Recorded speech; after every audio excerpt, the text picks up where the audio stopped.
গ্রামে গেলে শহরে আসার আগ পর্যন্ত কত কিছু যে গোছাতে হয়, যেগুলো খুবই পছন্দের সেই জিনিসগুলো কালেক্ট করতে করতে তো জীবন শেষ। আমার তো অনেক বেশি কষ্ট হয়েছিল এবার, সো সেগুলোই শেয়ার করব আপনাদের সাথে।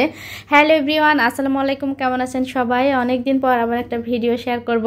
যদিও প্রতিদিন ভিডিও দেওয়া হয় না, এই জন্য অনেক ভিডিও জমে আছে, তবে এই ভিডিওগুলো তো অনেক আগের, মানে ঈদের সময় বাড়ি গিয়েছিলাম সেই সময়কার। বাড়িতে গেলে অনেক হাঁস মুরগি নিয়ে আসা হয়, তো হাঁস কিনেছিলাম দুইটা, সেইগুলা পরিষ্কার করে নিলাম। আর এগুলো কিন্তু নিজেদেরই করতে হয়। আমি আর চাচিরা ফুপুরা অনেকেই থাকে না বাড়ির আশেপাশে, তাদের হেল্প নিয়ে সেগুলো পরিষ্কার করছিলাম। আর এখানে একটা মুরগি, কিছুটা মাংস রেখেছিলাম, এগুলো রান্না করা হবে। আমার ছোট চাচিকে রান্না করতে বলছিলাম, আমার ছোট চাচির হাতের মুরগির মাংস রান্না অনেক মজা হয়, এই জন্য আমি বলছিলাম আপনি রান্না করেন আর আমি মন ভরে খাবো। অনেক দিন ধরে করছিলাম আর কি, অপেক্ষায় ছিলাম বাড়িতে গেলে চাচির হাতের মাংস খাবো। তো তার কাছে সব কিছু গুছিয়ে দিয়ে আসলাম।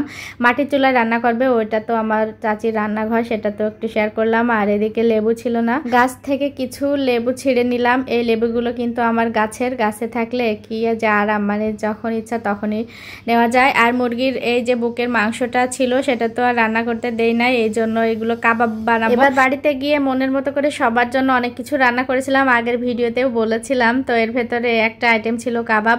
এটা বাসায় সব সময় বানানো হয়, তবে আব্বু আম্মুর জন্য এটা স্পেশালি বানিয়েছিলাম। আমি মশলাগুলো তো আগে থেকে সব কিছু রেডি করে রেখে দিয়েছিলাম, কিনেও রেখেছিলাম, তো এই জন্য আর কি কোনো ঝামেলা হয়নি। আর আমি প্রথমে মিষ্টি দই দিয়েছি, টক দই বাসায় ছিল না, মানে হাতের কাছে যা ছিল ঘরোয়া মশলাই করেছিলাম। তো এগুলো কিন্তু খুব মজা হয়েছিল খেতে। এই যে আমি একটু ভাজতে দিয়ে দিলাম, আর রুটিচাকা তাওয়াতেই ভেজে নিয়েছি।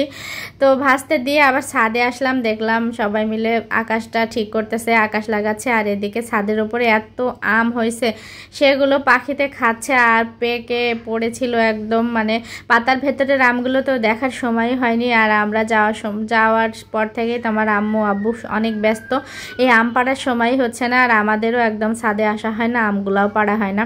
তো আমি ভিডিও করছিলাম আর দেখছিলাম যে পাতার ভেতরে সব আমগুলো মানে হাত দিলেই পড়ে যাচ্ছিল, একদম পেকে টসটসা হয়ে আছে অনেকগুলো আম। এগুলো হচ্ছে হিমসাগর, এখন অবশ্য নাই, এটা তো আগের ভিডিও।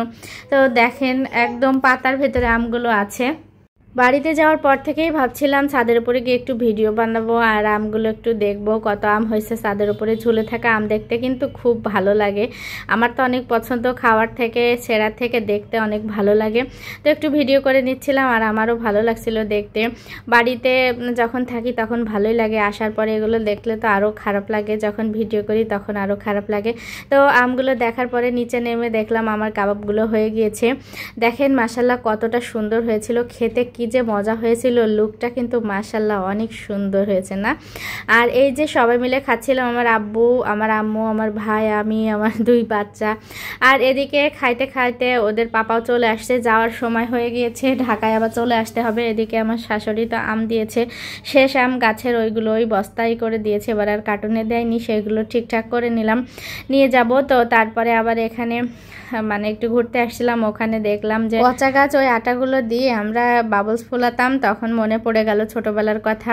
তারপরে যে সকালবেলা খুব সকালে ঘুম থেকে উঠে আম ছেঁড়ার কাজে লেগে গেছি, বাসায় নিয়ে আসবো। তো আমি তো আম ছিঁড়তেই পারছিলাম না, অনেক দিন করি না, তো এগুলো মানে ভুলেই গেছি মনে হয়। তো আমগুলো এভাবেই ছিঁড়ে নেব, সবগুলো আম পারবো। এই গাছটা কিন্তু আমার হাড়ি ভাঙ্গা একটা গাছই হয়েছে, আমরা লাগিয়েছিলাম, এই যশোর থেকে বাড়িতে নিয়ে আসলাম অনেক কষ্ট করে। সে অনেক দিন আগের কথা, 4-5 বছর হয়ে গেছে, এখন আমও হচ্ছে গাছে আলহামদুলিল্লাহ।